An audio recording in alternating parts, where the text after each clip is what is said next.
Hello दोस्तों, आप सभी का I am an accountant channel पर स्वागत है। दोस्तों, कोरोना का समय चल रहा है। आशा करता हूँ कि आप और आपका परिवार स्वस्थ होगा। और एक रिक्वेस्ट, बहुत ज़्यादा ज़रूरत हो तभी घर से बाहर निकलें, मास्क पहने और अपने हाथों को बार बार सैनिटाइज करें। तो फ़िलहाल हम यहाँ पर RCDF राजस्थान द्वारा निकाली गई जूनियर अकाउंटेंट की वैकेंसी के सिलेबस को कवर कर रहे हैं, जिसका पहला टॉपिक था SCM सप्लाई चेन मैनेजमेंट, जिस पर हम ऑलरेडी डिस्कस कर चुके हैं और मैं वीडियो बना चुका हूँ। अगर आपने वो वीडियो नहीं देखा है तो प्लेलिस्ट में जाकर देख सकते हैं, वहाँ मैंने उसको अपडेट कर दिया है। बाकी सिलेबस में जितने भी टॉपिक्स बचे हुए हैं उन सब पर मैं अलग अलग वीडियोज़ बनाऊँगा। सिलेबस के नेक्स्ट दो टॉपिक हैं जिन पर आज हम डिस्कस करेंगे, जिन पर चर्चा करेंगे। पहला है वेंडर मैनेजमेंट और दूसरा है इन्वेंट्री मैनेजमेंट। अब वेंडर मैनेजमेंट और इन्वेंट्री मैनेजमेंट, इन दोनों को समझने से पहले हमें दो कीवर्ड्स वेंडर और इन्वेंट्री समझना पड़ेगा। दोस्तों, वेंडर होते हैं सप्लायर्स, जो माल की सप्लाई करते हैं, और इन्वेंट्री हो गई जो माल हमारे पास आया है, वो इन्वेंट्री हो गई। इसको समझने के लिए मैं एक एग्जांपल देता हूँ जिससे आपको आसानी से समझ में आ जाएगा। तो सबसे पहले हम ये देखते हैं वेंडर क्या होता है और वेंडर मैनेजमेंट क्या होता है। दोस्तों, वेंडर को सप्लायर्स भी बुलाते हैं। मान लीजिए आपका एक कंस्ट्रक्शन कंपनी का बिजनेस है, आप एक कॉन्ट्रैक्टर है और बिल्डिंग कंस्ट्रक्शन का आप काम करते हैं। अब एक बिल्डिंग बनाने के लिए हमें किन किन चीज़ों की ज़रूरत होगी, जैसे कि cement, steel, grit, sand, bricks. अब ये हमें कहाँ से मिलेगी? ये हमें प्रोवाइड कराएंगे हमारे वेंडर्स और सप्लायर्स। सप्लायर्स वो हो गए जो हमें सीमेंट दे रहे हैं, स्टील दे रहे हैं, ग्रिट दे रहे हैं, ब्रिक्स दे रहे हैं। एक बिल्डिंग का कंस्ट्रक्शन करने के लिए हमें इन सब चीज़ों की ज़रूरत होगी और इन सब मटेरियल को प्रोवाइड करने वालों को बोलते हैं वेंडर्स और सप्लायर्स। तो वेंडर वो हो गए जो हमें हमारी बिजनेस नीड्स के अकॉर्डिंग मटेरियल प्रोवाइड करते हैं। अब दोस्तों, समझते हैं वेंडर मैनेजमेंट क्या होता है। इसके लिए मैंने एक चार्ट यहाँ पर अपलोड किया हुआ है, आप देख सकते हैं। और इसको मैं आसानी से अगर आपको समझाना चाहूँ तो वेंडर मैनेजमेंट एक अच्छे बिज़नेस के लिए बहुत ज़रूरी है। एक अच्छा वेंडर मैनेजमेंट आपको अच्छे वेंडर्स प्रोवाइड करवाएगा, अच्छा मटेरियल प्रोवाइड्स कराएगा, आपकी कॉस्ट सेविंग करेगा, आपके बिज़नेस में रिस्क को कम करेगा और स्मूथली रन करने में मदद करेगा। अब यहाँ पर आप चार्ट में देख सकते हैं, एक छोटा सा चार्ट आपको दिख रहा है जहाँ पर पूरी वेंडर लाइफ साइकिल दिख रही है, जिसमें हम रिक्वेस्ट से शुरू करेंगे और रिव्यू पे ख़त्म करेंगे। देखो, request, onboarding, approval, contract, compliance, spend, risk, performance and review, ये वेंडर का पूरा लाइफ साइकिल है।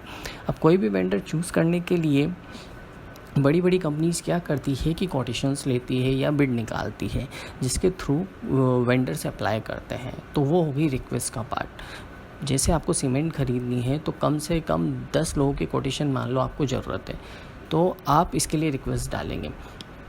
रिक्वेस्ट डालने के बाद वेंडर से अप्लाई करेंगे और अपनी अपनी कोटेशंस अपलोड करेंगे। उसके बाद नेक्स्ट प्रोसेस आता है ऑनबोर्डिंग। जितनी भी कोटेशंस आई है, जितने भी सप्लायर्स की, वेंडर्स की, उनको ऑनबोर्ड किया जाएगा, यहाँ पर सेट किया जाएगा। उसके बाद होता है अप्रूवल। अप्रूवल में यह होगा कि जिस वेंडर ने हमें सबसे कम रेट में माल प्रोवाइड करने का कोटेशन दिया है और अच्छी क्वालिटी का माल प्रोवाइड करने का कोटेशन दिया है, उसको अप्रूव किया जाएगा। अप्रूवल के बाद कॉन्ट्रैक्ट, जिसको अप्रूव किया गया है उसके साथ कॉन्ट्रैक्ट किया जाएगा एक पर्टिकुलर पीरियड के लिए, और कितना वो माल प्रोवाइड करेगा, कितना हमें मटेरियल प्रोवाइड करेगा, वो सब उसमें मेंशन होगा। कंप्लाइंस हो गए, कॉन्ट्रैक्ट के साथ जो भी सपोर्टिंग डॉक्यूमेंट्स और लीगल डॉक्यूमेंट्स हैं वो हमें प्रोवाइड करेगा। इसके बाद जो भी मटेरियल हमें मिला है, जो सीमेंट को अगर हम देख रहे हैं तो सीमेंट मिला है, उसको स्पेंड किया जाएगा, यूज में लिया जाएगा, कंज्यूम किया जाएगा। इसके बाद रिस्क एनालिसिस किया जाएगा। जो भी वेंडर के साथ हमने कॉन्ट्रैक्ट किया है उसके साथ काम करने में कोई रिस्क तो नहीं है, ये सब कुछ इसके अंडर आएगा। इसके बाद उसकी परफॉर्मेंस देखी जाएगी। वेंडर ने जो भी हमें मटेरियल प्रोवाइड किया है वो बेस्ट क्वालिटी का किया है या नहीं किया गया है, वो परफॉर्मेंस उसकी चेक की जाएगी और उस पर फिर रिव्यूज़ दिए जाएंगे कि हमें इसके साथ कंटिन्यू करना चाहिए या नहीं करना चाहिए। ये सब इस रिव्यू के अंदर देखा जाएगा। तो that is vendor management process, ये लाइफ साइकिल है। इस तरीके से वेंडर मैनेजमेंट काम करता है। वेंडर मैनेजमेंट को और भी शॉर्ट करना है दोस्तों, और भी ब्रीफ करना है, तो यहाँ पे मैंने 5 टॉपिक सेलेक्ट किए हैं, जिनमें देखो पहला है सेलेक्टिंग वेंडर्स। सेलेक्टिंग वेंडर्स जो मैंने आपको बता दिया कि बेस्ट वेंडर्स जो अच्छी क्वालिटी का माल हमें प्रोवाइड करेंगे, सबसे सस्ती रेट में हमें प्रोवाइड करेंगे, उनको चूज़ करना। दूसरा टॉपिक है कॉन्ट्रैक्ट नेगोशिएशन। कॉन्ट्रैक्ट नेगोशिएशन मतलब जो भी सेलेक्टेड वेंडर्स हैं उनके साथ कॉन्ट्रैक्ट्स करना, और कॉन्ट्रैक्ट करते वक्त जो भी रेट हम कम कर सकते हैं और भी कम कर सकते हैं उस पर डिस्कस करना। ये वाला टॉपिक ये कवर करता है। थर्ड टॉपिक है वेंडर ऑनबोर्डिंग। ऑनबोर्डिंग का मतलब है जो भी कॉन्टैक्ट्स हमने किए हैं उनसे रिलेटेड सपोर्टिंग और लीगल डॉक्यूमेंट कलेक्ट करना और उनको ऑनबोर्ड करना। फोर्थ टॉपिक था आपका monitoring vendor performance and risk. Vendor की परफॉर्मेंस और उसके साथ काम करने में जो रिस्क हो रही है उसको कंट्रोल करना या चेक करना या कम से कम करना, ये इसके अंदर आएगा। जो भी वेंडर है हमें मटेरियल प्रोवाइड कर रहा है, क्या वो बेस्ट क्वालिटी का है या नहीं है, वो उसकी परफॉर्मेंस कैसी आ रही है वो चेक करना, और उसके साथ काम करने में बिज़नेस को कोई नुकसान तो नहीं हो रहा, कोई रिस्क तो नहीं हो रही, बिज़नेस की गुडविल पर कोई इफ़ेक्ट तो नहीं हो रहा, ये चेक करना। और फिफ्थ टॉपिक है पेमेंट वेंडर्स के साथ जो भी हमने डिस्कस किया, जो भी हमने कॉन्ट्रैक्ट में डील की, उसके अकॉर्डिंग उसको पेमेंट करना। मटेरियल टाइम पे अगर वो हमें डिलीवर कर रहा है और बेटर क्वालिटी का प्रोवाइड कर रहा है तो हम उसके अकॉर्डिंग उसको पेमेंट करेंगे। तो ये हो गया दोस्तों वेंडर मैनेजमेंट। अब देखते हैं दोस्तों हम इन्वेंट्री एंड इन्वेंट्री मैनेजमेंट। अब दोस्तों इन्वेंट्री क्या होती है? इन्वेंट्री बोल लो या फिर आप स्टॉक बोल लो या फिर मटेरियल बोल लो या हिंदी भाषा में माल बोल लो, ये सब जो शब्द हैं वो एक ही हैं। अभी जो हमने देखा वेंडर मैनेजमेंट के अंदर जो वेंडर्स हमें प्रोवाइड कर रहे थे सीमेंट, स्टील, ग्रिट, सैंड या ब्रिक्स, तो ये जो भी मटेरियल हमें प्रोवाइड कर रहे हैं इस मटेरियल को ही इन्वेंट्री कहा जाता है या स्टॉक कहा जाता है। दोस्तों हर बिज़नेस के अकॉर्डिंग इन्वेंट्री अलग अलग होती है। अभी जो हमने एग्जांपल लिया हुआ है वो है कंस्ट्रक्शन बिजनेस का, जिसमें कोई भी बिल्डिंग बनाने के लिए हमें बिल्डिंग मटेरियल जैसे सीमेंट, ग्रिट, सैंड, ब्रिक्स इनकी ज़रूरत होती है, तो वहाँ पर इन्वेंट्री होगी। अगर हम एक दूसरा एग्जांपल लेते हैं जो हमारा मैन्युफैक्चरिंग का काम है, मान लीजिए हम फर्नीचर से रिलेटेड मैन्युफैक्चरिंग करते हैं, तो अब हमें फर्नीचर बनाने के लिए लकड़ी की आवश्यकता होगी, तो वो लकड़ी हमारी होगी इन्वेंट्री। और फिर उस लकड़ी से हम क्या क्या आइटम्स बना रहे हैं लकड़ी के, जैसे चेयर बना रहे हैं, टेबल बना रहे हैं, बेड बना रहे हैं, तो ये सब भी हमारी इन्वेंट्री होगी। लकड़ी के साथ साथ जो लकड़ी हुई वो हमारी रॉ मटेरियल हो गई। इसके बाद जो चेयर बनकर तैयार हुई या बेड बनकर तैयार हुआ या टेबल बनकर तैयार हुआ वो हमारा फिनिश गुड्स हुआ। अब इस चीज़ को और भी अच्छे से समझने के लिए हमें टाइप्स ऑफ इन्वेंट्री पढ़ना पड़ेगा। टाइप्स ऑफ इन्वेंट्री मतलब स्टॉक कितने प्रकार का होता है, इन्वेंट्री कितने प्रकार की होती है। दोस्तों यहाँ पर आपको 5 प्रकार की इन्वेंट्री दिख रही होगी। चूँकि मैंने बताया कि अब हम एक मैन्युफैक्चरिंग बिजनेस कर रहे हैं, लकड़ी से फर्नीचर बनाने का बिजनेस हमारा है, तो पहला यहाँ पे टाइप ऑफ इन्वेंट्री आपको दिख रहा है रॉ मटेरियल, दूसरा दिख रहा है वर्क इन प्रोग्रेस, तीसरा MRO गुड्स मतलब मेंटेनेंस, रिपेयर एंड ऑपरेटिंग, चौथा दिख रहा है हमें फिनिश गुड्स या फिर रेडी फॉर सेल गुड्स, और पांचवा यहाँ पर सेफ्टी स्टॉक। अब दोस्तों हम देखते हैं रॉ मटेरियल क्या होता है। रॉ मटेरियल जो भी लकड़ी हमने मार्केट से खरीदी है, मतलब सिर्फ लकड़ी जो चेयर बनकर तैयार हो रही है या फिर टेबल बन रही है वो नहीं है, सिर्फ लकड़ी ही रॉ मटेरियल मानी जाएगी। वर्क इन प्रोग्रेस का मतलब है जो अभी ना तो कंप्लीट चेयर बनी है और ना सिर्फ लकड़ी है, मतलब बीच में है, आधी बन चुकी है और आधी पेंडिंग है, तो वो वर्क इन प्रोग्रेस का पार्ट होगी।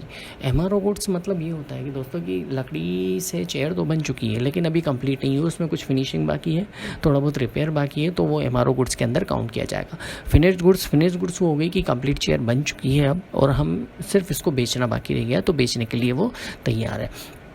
और फिफ्थ है आपका सेफ्टी स्टॉक। दोस्तों सेफ्टी स्टॉक का मतलब वो होता है कि कई बार इमरजेंसी होती है या फिर माल की शॉर्टेज हो जाती है या फिर माल की कुछ ज़्यादा ही डिमांड हो जाती है, तो इन सब चीज़ों को ध्यान में रखते हुए कुछ स्टॉक हम सेफ्टी के रूप में अलग से रखते हैं। वो रॉ मटेरियल भी हो सकता है। रॉ मटेरियल मान लीजिए आपकी एकदम से चेयर की ज़्यादा डिमांड आ गई चेयर की ज़्यादा डिमांड आ गई और अब आपके पास रॉ मटेरियल नहीं है, तो उस कंडीशन में क्या करते हैं, आप सेफ्टी स्टॉक को यूज में लेते हैं। तो सेफ्टी स्टॉक में हमने वो रख दिया। सेफ्टी स्टॉक में आप फिनिश गुड्स भी रख सकते हैं। फिनिश गुड्स मान लें आपने चेयर एक्स्ट्रा बनाकर सेफ्टी स्टॉक के अंदर रख ली, ज़्यादा ही डिमांड मार्केट में आ गई तो फिर उस सेफ्टी स्टॉक को आप यूज़ में लेंगे। तो इस तरह से 5 तरह की इन्वेंट्री होती है: raw material, work in progress, MRO goods, finish goods and safety stock. तो आपको समझ में आ गया होगा। इसके बाद अब हम देखेंगे इन्वेंट्री मैनेजमेंट क्या होता है। दोस्तों, इन्वेंट्री मैनेजमेंट के लिए भी यहाँ पर आपको 5 टॉपिक्स दिख रहे होंगे। पहला है परचेजिंग, दूसरा प्रोडक्शन, तीसरा होल्डिंग स्टॉक, चौथा सेल्स और पांचवा है रिपोर्टिंग।